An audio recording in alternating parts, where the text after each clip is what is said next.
As you know, I recently left my corporate job and I've been in total recovery mode, all about self-care. One of my new routines is the nighttime shower before bed. There's just something about washing away the day and that reflection that's been super helpful for me. I've been using one of our partners, Osea's Mega Moisture Duo. This combo body oil and body lotion are so freaking incredible. It literally feels like I'm at a spa. I realized that the secret is seaweed and other skin level ingredients that are normally reserved for face products. And that's why I was so excited when Osea became one of our partners. And, we're so grateful for partners like this because one, they keep the show going, but they're also super good for all of our listeners and for our own well-being. So if you want to have that nighttime bliss like I am doing, you can get 10% off your first order site-wide with code DATEABLE at oseamalibu.com. You'll get free samples with every order and free shipping on orders over $60. So head to oseamalibu.com and use the code DATEABLE for 10% off. Let us know which products you end up going with, share them in social. Super excited to see what you end up choosing. I was so excited to get my shipment from Last Bottle Wines in the mail the other day, full of incredible red wines, all from Napa Valley. I love wine tasting, so having this to my door couldn't be happier. Also, couldn't be more excited that today's episode is brought to you by Last Bottle Wines. If you don't know already, they're a Napa-based online wine shop with a twist. They offer just one hand-picked wine per day until it sells out, and they're always at incredible prices. We're talking 30 to 70% off retail. And the best part is that there's no subscriptions, no fees, and no minimum purchase. And I could not be more excited to bring this offer right now because they're having a marathon sale, which is coming up March 28th and 29th. Even better, we're offering Dateable listeners 10% off your first order with code DATEABLE. So if you are a wine lover like me, this is a great time to join. And did I mention that shipping is 100% free? So what are you waiting for? Mark your calendar for March 28th and 29th, or get on it earlier if you want. You can sign up at lastbottlewines.com and use code DATEABLE and find out why Last Bottle is the most fun way to discover and buy amazing wine. The Dateable podcast is an insider's look into modern dating that the Huffington Post calls one of the top 10 podcasts about love and sex. On each episode, we'll talk to real daters about everything from sex parties to sex droughts, date fails to diaper fetishes, and first moves to first loves. I'm your host, Yue Xu, former dating coach turned dating sociologist. You'll also hear from my co-host and producer, Julie Krafchick, as we explore this crazy dateable world. Hi, friends. Welcome to Brunch Talk, where we, talk over brunch is how it goes. We dish. We dish in every sense of the word, and we dish on your burning dating questions, which are never ending. Love it because it gives us endless content. This one today is especially burning. I cannot wait to get to it. But before we get into it, I just got back from Hawaii. This is my first episode back since return. And I just want to tell you about, I feel like I never eat pancakes for brunch, but I ate so many pancakes while I was on this trip because they had ube pancakes. It was with like white chocolate macadamia nuts. And it was like the most decadent, delicious dessert. For anyone that doesn't know ube, it's like purple also. What is it's like a matcha, right? Is that what ube is? It's like taro. It's basically almost the same as taro. It's a root, right? Now I'm like second guessing myself, but it's a very I think you're right. Asian dessert, like South Asian dessert. I actually looked this up once because I was like, what is an ube? What is ube compared to taro? It's just purple yam and it's yam. It tastes delicious. It's not taro, it's yam. Yes, they're very similar though. Is that correct? Okay. All these root vegetables, it always confuses me. But whatever it is, it's freaking delicious. And I am definitely not a pancake person, but I got converted on this trip. I also had like the pancakes with banana pancakes. That was super good too. I had no joke. So my partner and I did not stay at this hotel, but it was $1,000 a night. It was insane. Like right on the beach, just beautiful, beautiful resort. It was like the Grand Hyatt in Poipu Beach, which is on the south shore of Kauai. Everyone kept being like, you need to go to this hotel. It's insane. So we just went and got breakfast there. And then we may or may not have have snuck into the pool after. But we did get breakfast and I got pancakes, and no joke, it was $20. And there were 8 of them, 8 stacked pancakes that were, I'm like trying to think of like a good comparison, but probably like 6 inches roughly, like a 6-inch diameter pancake. Is that like huge? Am I totally off? I only know 10 inches. I'm just kidding. Had to bring it there. But they were huge. Maybe not 10 inches huge, but they were pretty huge. When you say ube, I just came. Like, I'm just like, ube, that's how I say ube. And also it sounds like my name, Yue. I'm always like, ube and Yue go together so well. It is my favorite thing in the world. And I don't know if you remember, Julie, there was an ube restaurant down the street from you that closed down. Mm-hmm. I'm so sad about that. I know, over the pandemic. Oh, that was so good. I could just picture you coming as you like say your name. You're just like Yue. Ooh, Yue. Ube. Sorry. Is it Yue or Ube? I don't know. This is going into a dirty brunch talk. We're going down a bad path. Change my name to Ube. If someone, I hate it when people say my name wrong, like they go like Yui or Shui. But if someone called me Ube by mistake, I'm okay with that. I'm gonna start this. We're gonna start a trend. We'll just start calling you Ube. Dateable podcast brought to you by Julie Kravchik and Ube Shu. I like that. It's good. Sounds pretty good. Yes, it does. But okay, yes, it sounds pretty good, but it's not as good as the question, because the question is really damn good. Maybe not like ube good, but it's damn good. The question for this episode is, what do you do with a friend of your significant other's who's overly flirtatious with him? Oof. So for more context, my boyfriend has a friend who he actually dated in his early teens, if that counts as an ex, who is incredibly flirty and gorgeous. They run in the same circle of friends. How do I proceed without becoming the green-eyed monster, jealous girlfriend? Yep, have had that before. And it's a tricky one. Like all of these questions, is a tricky situation because this person existed before you did. So they almost have seniority over you. But I think in a healthy partnership, you should be able to openly talk about your discomfort in the situation. So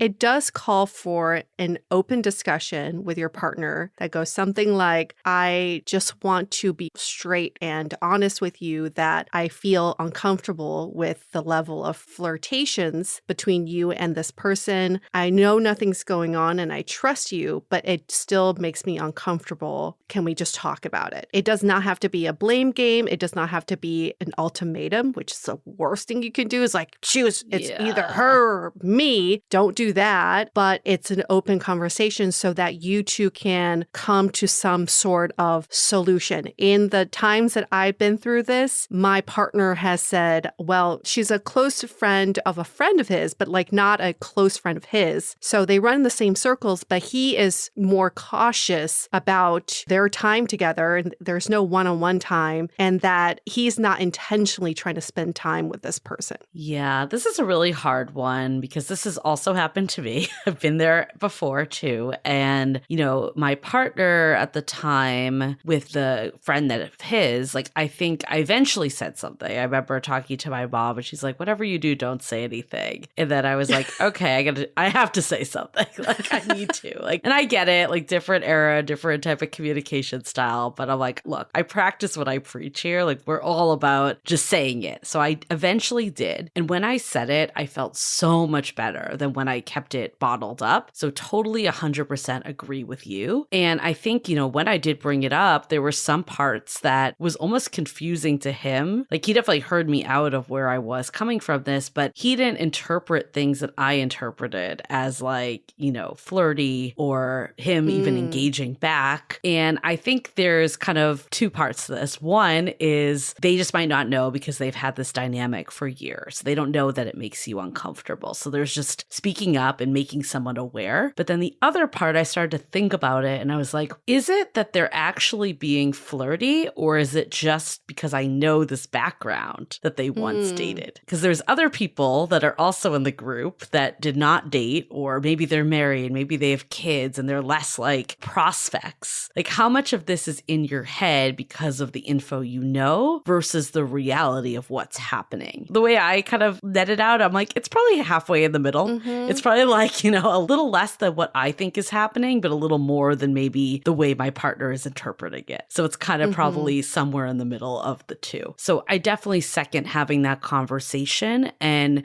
how receptive someone is. But I personally would never want to tell someone they can't be friends with someone. Right. And like from my experience, the more after I told my partner, subsequent times together, felt much better. So having that conversation, again, we don't know like how far you are in your relationship too. Some of it might also become like, how much more comfortable can you get with your current partner? Because if you guys feel more comfortable together, this person might feel less of a threat. Exactly. And their established rapport precedes you. So the flirtations that they've had in the past are just bleeding into your current relationship. And sometimes they just don't know it because it's just the way they act around each other. But if you can kind of bring it to light, then your partner can be more intentional with how they interact with this person. We can't control how flirtatious the other person is, but at least your partner can control how receptive they are to the flirtations. And sooner or later, when you don't receive the flirtations and that you don't respond to it, then it just dies down naturally, right? You don't even have to say anything to that person about it. But end of the day, I think it's like really that important conversation with your partner. And also to your point, Julie, is like, even if they don't perceive this as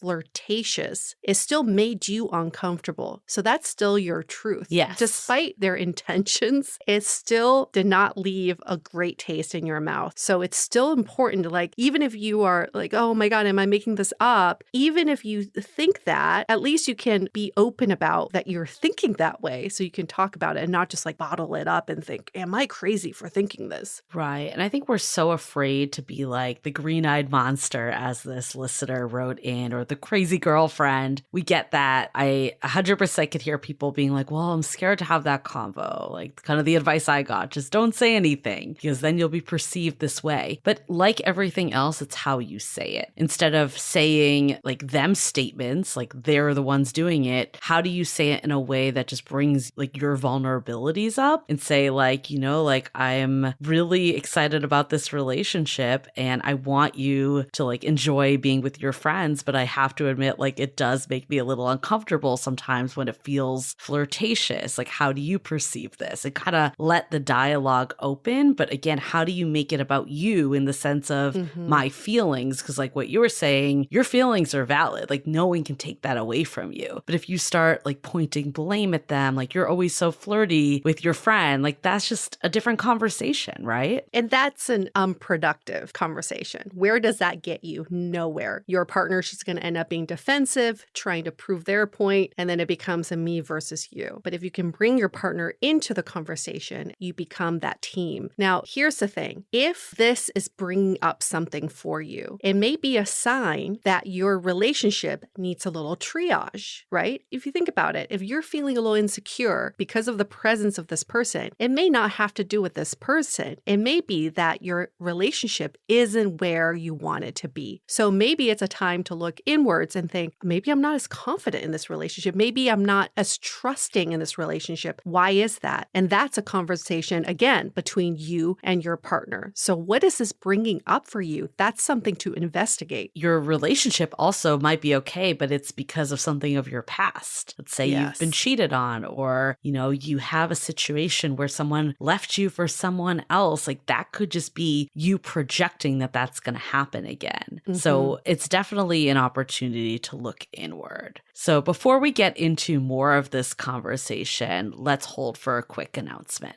This episode is brought to you by the One Love Foundation. The numbers of people affected by relationship abuse are startling. Abusive relationships rarely start with physical abuse. Instead, there are often red flags like manipulation, isolation, belittling, and volatility. Do you know the signs? One Love Foundation, a national nonprofit dedicated to ending relationship abuse, empowers you to see the signs of an unhealthy relationship before things go too far. Visit joinonelove.org and learn to spot the signs of unhealthy and healthy relationship behaviors.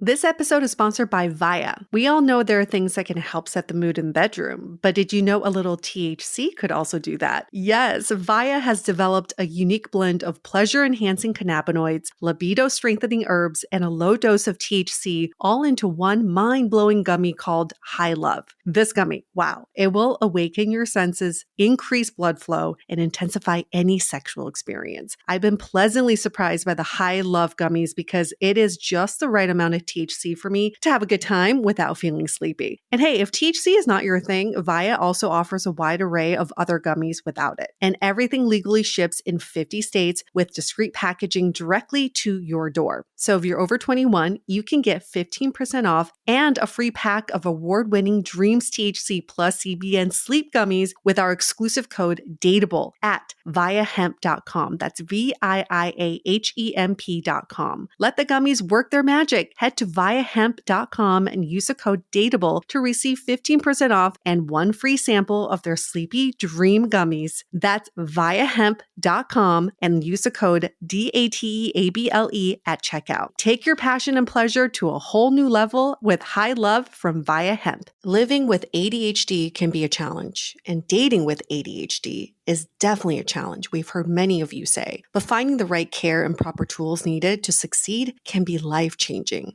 Done is an online ADHD care platform that can get you all the resources you need to help manage your ADHD. Online visits, refills, and a 24/7 care team made for you. In just 1 minute, Done's online assessment can help kickstart your ADHD treatment journey. With experienced clinicians, worry-fill refills, and online visits, you can start getting personalized care as soon as today or tomorrow. So contact an expert team that can help you around the clock and get a personalized treatment plan just for you. Here's how you do it. Take a free 1-minute assessment and book an appointment with a licensed ADHD clinician as soon as the next day. Get continuous care, one-click refills, insurance coverage, and 24/7 care team support with Done for just $79 a month, and pharmacy copays as low as $0. Visit get.donefirst.com/podcast to learn more. That's get.donefirst.com/podcast to learn more. Done. Turn ADHD into your strength. This episode is made possible by Armoire. Armoire makes getting dressed easy. With a clothing rental membership from Armoire, build the perfect wardrobe with brands that are high quality, unique, and recommended just for you. All you have to do is take a 5-minute style quiz and select items from your dynamic, personalized closet. The styles show up at your door in as little as 2 days. Then when you're ready for new clothes, just swap them out. Listen, I live in Southern California. There is absolutely no need for puffer coats or any sort of those winter jackets. But when I travel anywhere else in the world in these cold months, I'm often burdened with the task of getting winter clothes. And now with Armoire, I can just rent my winter wardrobe. It's brilliant. Right now, our listeners can give Armoire a try and get up to 50% off their first month. That's up to $125 off. Just visit armoire.style/dateable. That is armoire.style, spelled ARMOIRE.style/DATEABLE to get up to 50% off your first month and never worry about what to wear again. Try Armoire today.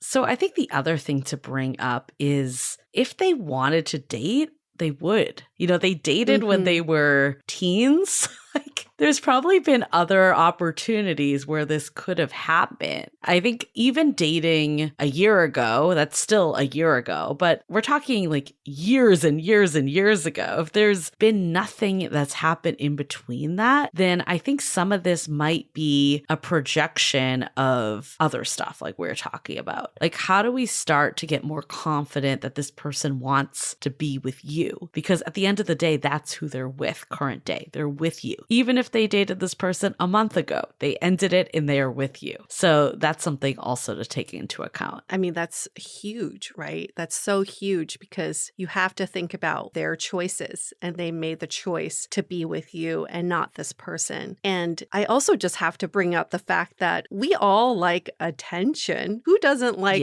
people flirting with them? So sometimes this is like this welcome behavior because we like the validation that it brings. And maybe that's why we don't stop it. So that's also something to bring up with your partners. Like, do you need that validation from this person? Or is it just, do you just feel good when this person does this? Right. And you never know. You never know what your partner is going to respond to that. But again, it's like, what does it bring up for you and your partner? And how can this be a conversation about your relationship versus this other person? We just can't not control the presence of this other person. And think about it. At least this person you know about. Think about all the times that your partner has been out and about with his or her friends and being hit on or being flirted with. Those are even people you don't see. You can't control all of that. Right. That's all noise. If you're confident enough in your relationship, you just go, great, let them flirt. Or you need to trust your partner. Is it going to do anything? Or if they know it hurts you, take that into account with their actions. Like that's all trust in your partner, less about this other person. I will say it doesn't feel good if your partner chooses to spend time with them. I've definitely been there. I mean, I remember like early in our relationship, the current partner, he was introduced to this girl by a friend and we were already dating at the time, but he took this, a meet and greet with her and they went to the dog park together with their dogs and she still hangs out with us sometimes. And till this day, it still kind of irks me. Like, even though I'm confident in our relationship, I'm more like, yo, why are you still around? Why are you hanging out with us? Like, where do you fit in this picture? But I'm not going to say anything because it's no longer a jealousy issue. It's more just like, do you have other friends to hang out with? But that's okay. I mean, that's her problem, but it does not feel good. Like in the beginning when we were dating and he openly told me that he went on this like walk with this girl. It didn't feel good because I was like, well, you chose to spend your time with her in that way. Yeah, this is why this is so hard because there's so much nuance to it. Like, how well do these two people know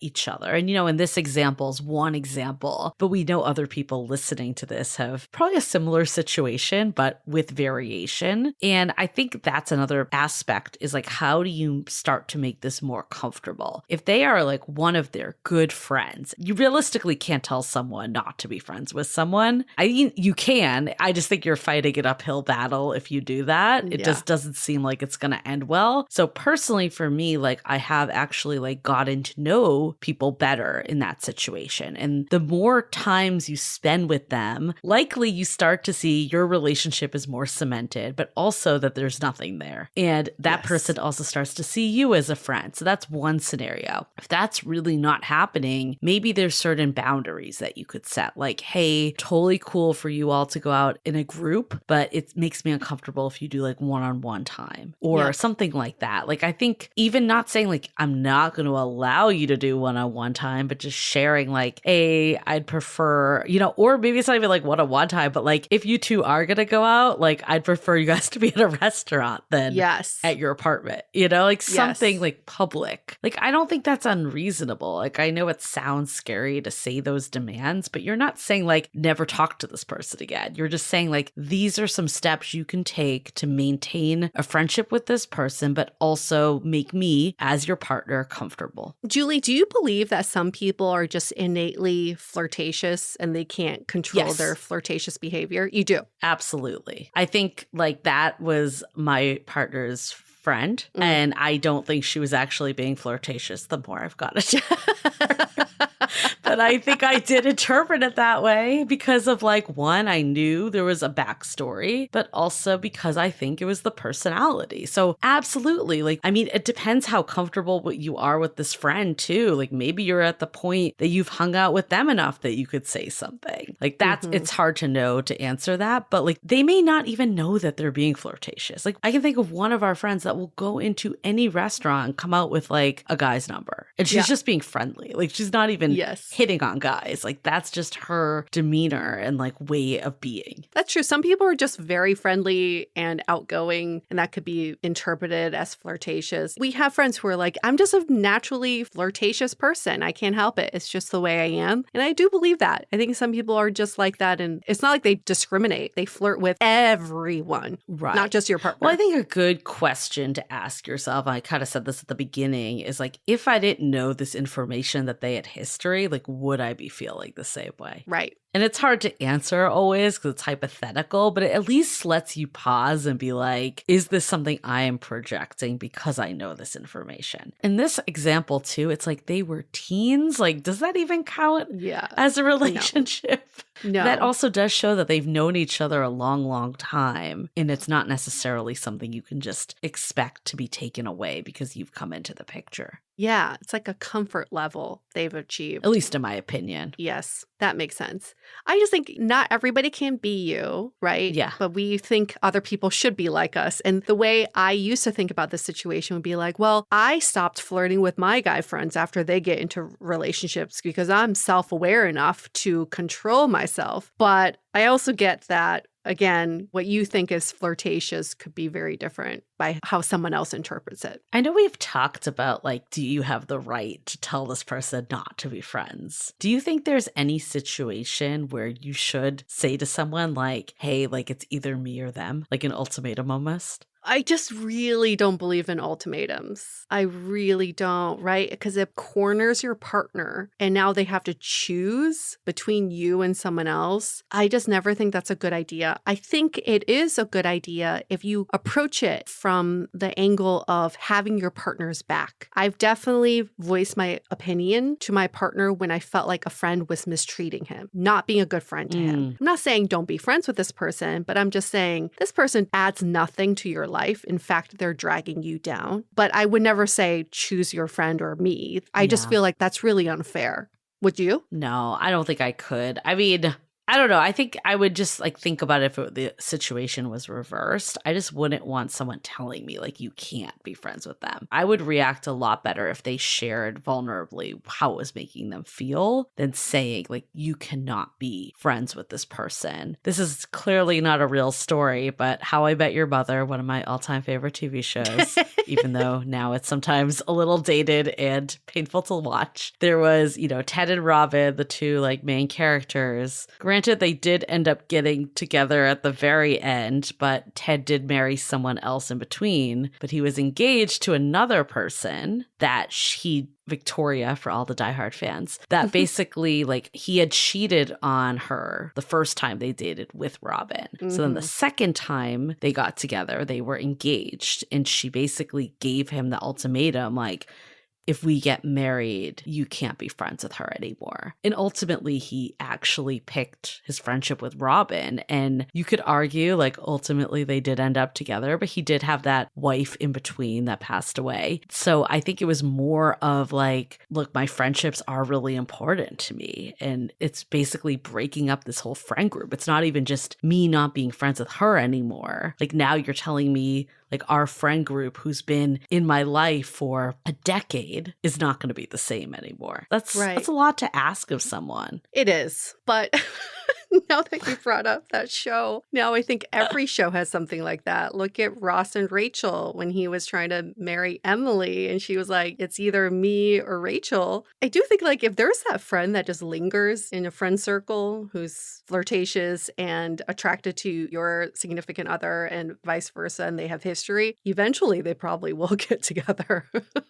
If it's that close of a well, I was going to say, circle. maybe this is why people get like scared about it, because media has shown us over and over again that ultimately the two people do end up together. True. I will say I had a really close-knit circle in New York, and there was these two people that everybody was like, they're going to get together. They're going to get together. But no, they dated other people. They were such close friends. They're always like very, really close friends. Now they've been together for over 10 years. So there you go. Like, it happened. It's so hard though, because I feel like, on one side, my friendships mean so much to me and I would never want to give them up because someone told me to. But then on the other side, like friendships do come and go. Like thinking about like groups of friends that were like so core to me that I don't barely talk to anymore. So I do think like if you are, okay, this is like a little off the topic, but like if you are the person that tells the person like they can't be friends with that person anymore, it is probably important to think about this holistically. Like in this example, yeah, they've known each other since they were teens, but like how important is this friendship now? And we don't know the answer. They could be BFFs, friends for life, or it could be one of those things that had a lot of history that is kind of like on its last legs now. And maybe your new girlfriend is more important to you.